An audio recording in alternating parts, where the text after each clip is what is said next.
Let us see what is interconversion of matter.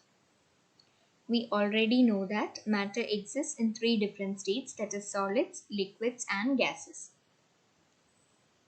The phenomenon of change of matter from one state to another and then back to its original state is called as interconversion of matter. This change in one state to another can be brought about only by a change in temperature or by pressure. Look into the picture. A solid substance on heating changes its form from solid to liquid. And a liquid substance on heating changes its form from liquid to gas. Then a substance in the gaseous state can be cooled and can be converted into its liquid state.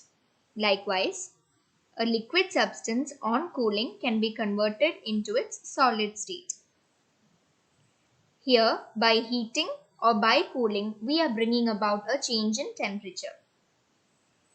And this phenomenon of change from one state to another and then back to its original state is known as interconversion of matter. Here we are converting the solid state to liquid, liquid to gas and then back to its original state, that is solid. This phenomenon is known as interconversion of matter. This is otherwise called as phase transition because the matter that is existing in one form is getting converted into another form. Therefore, we call it as phase transition. Now, look into this picture. Solid state is converted into liquid state. How do we do that? We have already seen by heating.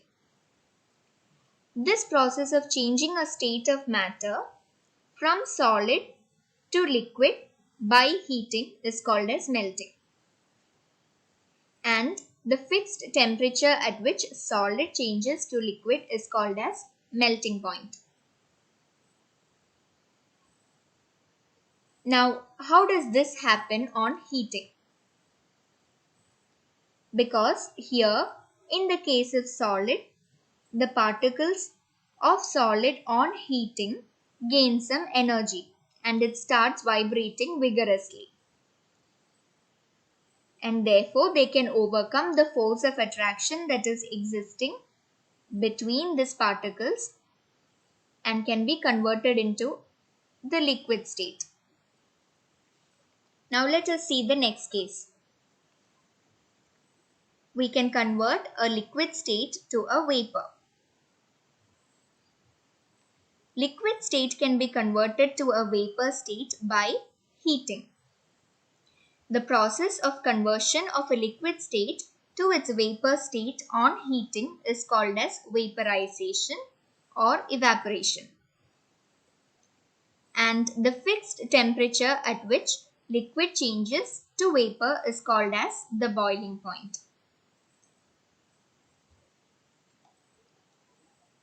Now, from the solid state of a substance, we reached into the vapor or the gaseous state. Now, from this gaseous state, can we convert it back into the liquid? Yes. How do we do that? By cooling the vapor state. The conversion of a substance from vapor to liquid state on cooling is called as condensation. And the fixed temperature at which a vapor changes into a liquid is called as condensation point.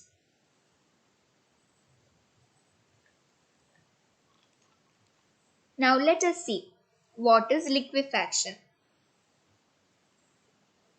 Conversion of any state of matter, that is either a solid or a gaseous state, into a liquid state is called as liquefaction. When any state of matter gets converted into a liquid state, we call the process as liquefaction.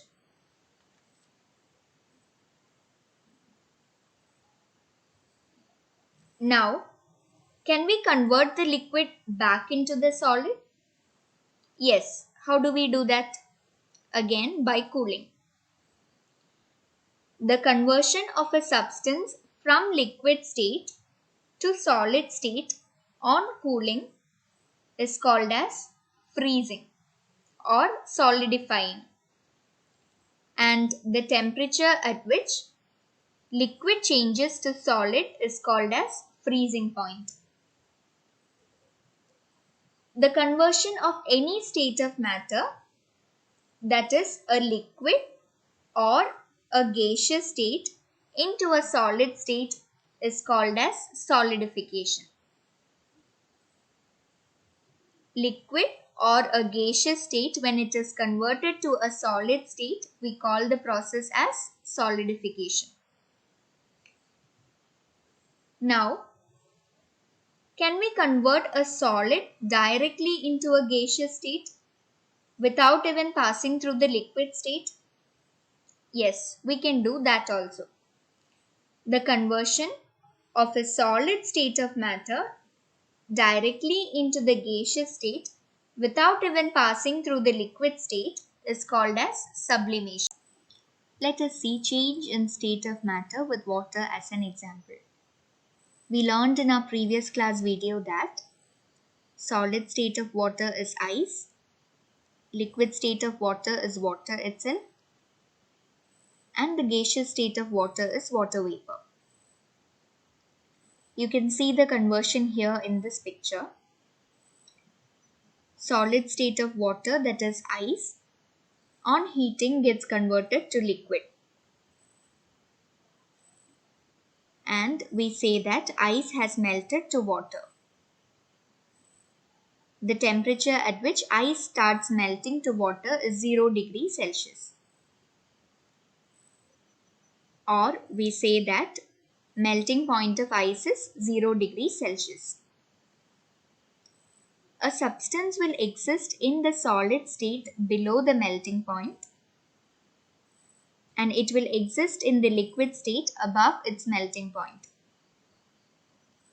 Which means that below 0 degrees Celsius, water exists as ice, and above 0 degrees Celsius,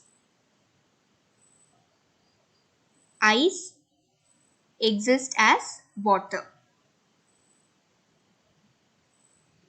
Now, on heating water, we can see steam. These are called water vapors. That is the gaseous state of water. The boiling point of water is 100 degrees Celsius,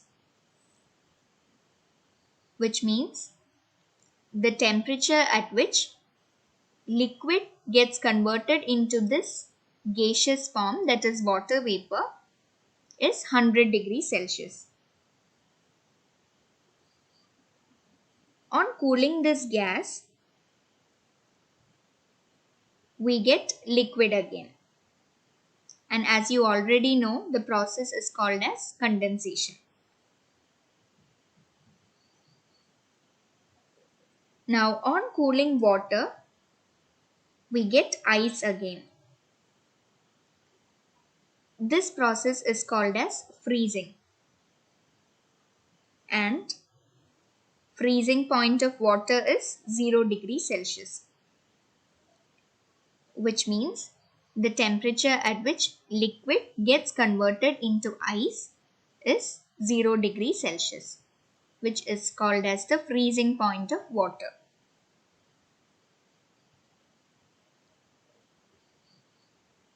We can say that solids and liquids coexist at their melting point.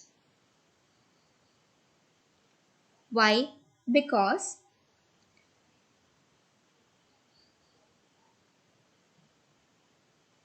solid changes to liquid at 0 degrees Celsius, which is nothing but the melting point of ice.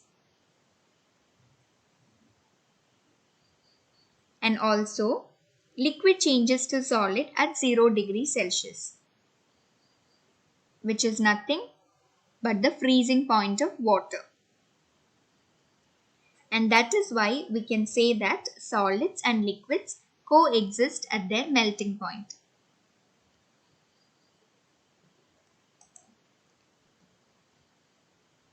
Now, let us see what is a substance. We already know that matter is made up of tiny particles called as atoms or molecules. Matter is categorized into two as substances and mixtures. Substances are again categorized into elements and compounds. When a matter is made up of similar kind of atoms, we call it as a substance,